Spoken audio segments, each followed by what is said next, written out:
নমস্কার, নিউজ 7 ডেজে আপনাকে স্বাগত। আজ ১৩ই এপ্রিল ২০২৬ সোমবার। এর কিছু গুরুত্বপূর্ণ খবর। ইউপিআই লেনদেন নতুন প্রস্তাব। রিজার্ভ ব্যাংক প্রস্তাব দিয়েছে ১০,০০০ টাকার বেশি কিছু ডিজিটাল লেনদেন ১ ঘন্টা পর্যন্ত বিলম্ব হতে পারে, যাতে প্রতারণা কমানো যায়। মাঞ্চু দাদা নামে এক র্যাপারের ভিডিও সোশ্যাল মিডিয়ায় ভাইরাল হয়েছে, যেখানে পশ্চিমবঙ্গ সরকারের বিরুদ্ধে দুর্নীতির অভিযোগ তুলে ধরা হয়েছে। আন্তর্জাতিক খবর। ইরানকে ঘিরে উত্তেজনা বৃদ্ধি। মার্কিন যুক্তরাষ্ট্র ইরানের বন্দরগুলোর উপর অবরোধ আরোপের কথা জানিয়েছে, যার ফলে আন্তর্জাতিক জাহাজ চলাচল প্রভাব পড়তে পারে। আজ চৈত্র সংক্রান্তি আর আগামীকাল পয়লা বৈশাখ, নববর্ষ। এই 2 দিন বিভিন্ন সামাজিক অনুষ্ঠান বিভিন্ন জায়গায় উদযাপিত হচ্ছে। নববর্ষ উদযাপন উপলক্ষে বিভিন্ন জায়গায় নিরাপত্তা জোরদার করা হয়েছে।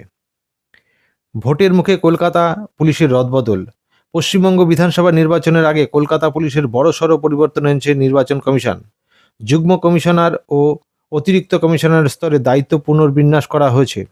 সুদীপ সরকারকে সদর এবং সোমা দাস মিত্রকে অপরাধ শাখার দায়িত্ব দেওয়া হয়েছে। মুখ্যমন্ত্রী মমতা বন্দ্যোপাধ্যায় অভিযোগ করেছে যে বিজেপি রাজ্যকে বিভক্ত করার পরিকল্পনা করছে। অন্যদিকে শিলিগুড়ি সভা থেকে প্রধানমন্ত্রী নরেন্দ্র মোদী ভোটারদের কাছে পরিবর্তনের ডাক দিয়েছেন। কিংবদন্তি সঙ্গীতশিল্পী আশা ভোসলে ৯২ বছর বয়সে শেষ নিঃশ্বাস ত্যাগ করেছেন।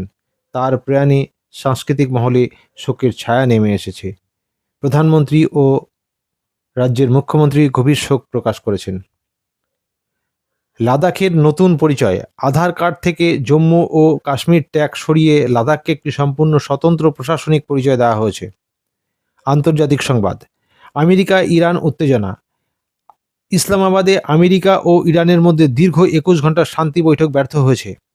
এর ফলে বিশ্ববাজারে তেলের দাম এক লাফে অনেকটা বেড়ে ব্যারেল প্রতি $১০২ ছাড়িয়েছে।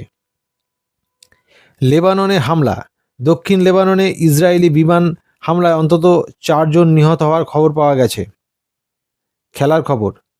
ব্যাডমিন্টন তারকা চিরাগ শেট্টি মুম্বাইয়ে বিশ্বমানের প্রশিক্ষণ কেন্দ্রের অভাব নিয়ে সরব হয়েছেন।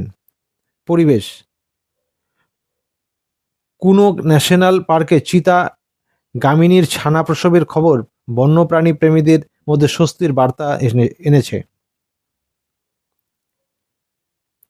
আজ ১৩ই এপ্রিল পশ্চিমবঙ্গ বিধানসভা নির্বাচনের দ্বিতীয় দফায় প্রার্থীপদ প্রত্যাহারের শেষ দিন, তাই স্থানীয় রাজনীতিতে আজ সারাদিন বেশ তৎপরতা থাকবে।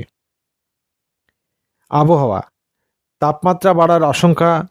এই সময় থেকে গরম বাড়তে শুরু করেছে এবং বেশ কিছু জায়গায় তাপপ্রবাহ সম্ভাবনা রয়েছে। নিউজ 7 ডেজ চ্যানেলের পক্ষ থেকে আপনাদেরকে অনেক ধন্যবাদ জানাই। চ্যানেলটিকে সাবস্ক্রাইব করবেন, লাইক করবেন, বেল আইকন প্রেস করবেন। ধন্যবাদ।